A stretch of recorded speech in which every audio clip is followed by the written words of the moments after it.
soberano Pai Celestial. No poder do nome do nosso Senhor Cristo Jesus, nos abençoa e nos guarda, nos ilumina e nos guia por um bom caminho. Aleluia, amém. Estudo Bíblico, João 12 verso 34. Aqui está um estudo bíblico sobre João 12:34, conforme solicitado.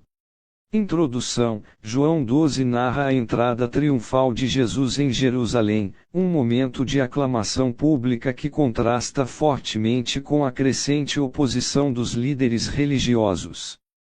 A unção de Jesus por Maria em Betânia, a resolução dos sacerdotes de matar Lázaro, a chegada dos gentios buscando ver Jesus, e o anúncio da sua morte e ressurreição, preparam o terreno para a pergunta da multidão em João 12:34.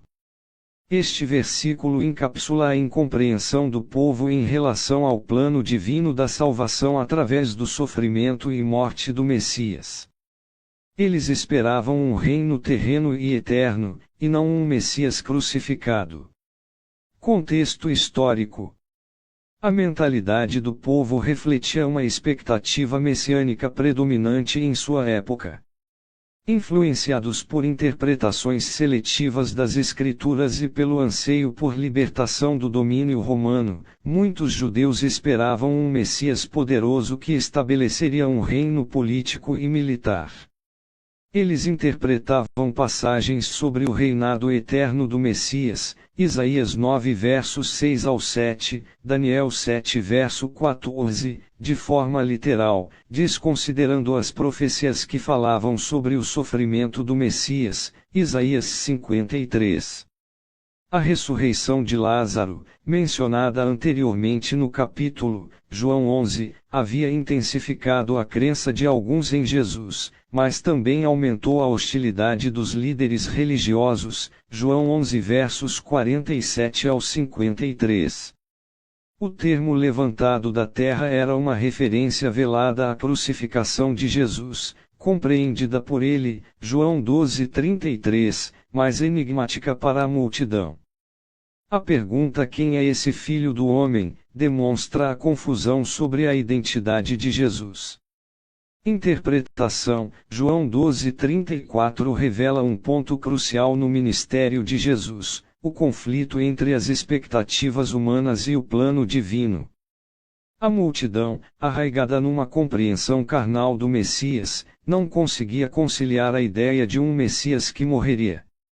A pergunta deles destaca a necessidade de uma revelação mais profunda da verdadeira natureza de Jesus. A resposta de Jesus, embora não explícita neste versículo, encontra-se no contexto da sua vida, morte e ressurreição. Ele é o Filho do Homem, o Messias prometido, cujo reino não é deste mundo, João 18:36.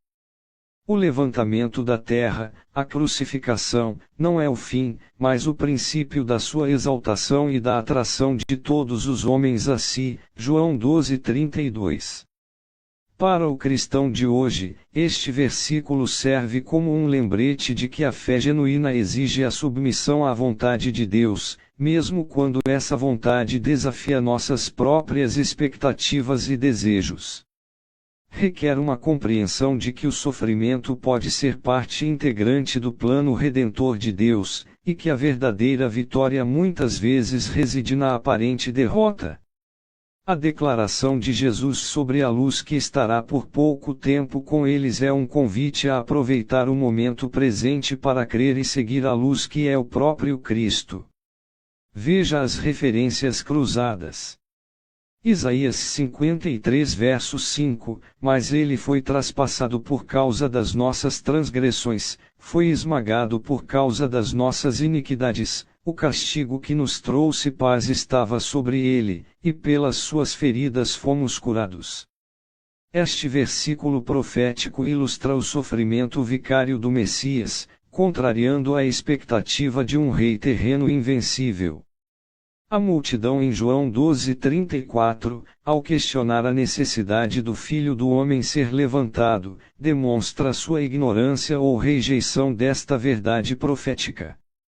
Mateus 16 versos 21 ao 23. Desde aquele momento Jesus começou a mostrar aos seus discípulos que era necessário que ele fosse para Jerusalém e sofresse muitas coisas nas mãos dos anciãos, dos principais sacerdotes e dos escribas. E que fosse morto e ressuscitasse ao terceiro dia. Pedro, chamando-o à parte, começou a repreendê-lo, dizendo: Nunca, Senhor. Isso nunca te acontecerá. Jesus, porém, voltando-se, disse a Pedro: Afasta-te de mim, Satanás. Você é uma pedra de tropeço para mim, porque você não pensa nas coisas de Deus, mas nas dos homens. Este episódio revela uma dinâmica semelhante àquela em João 12:34, onde até mesmo os discípulos de Jesus lutavam para aceitar a ideia de um Messias sofredor. A resposta de Jesus a Pedro demonstra a importância de priorizar a vontade divina sobre as expectativas humanas.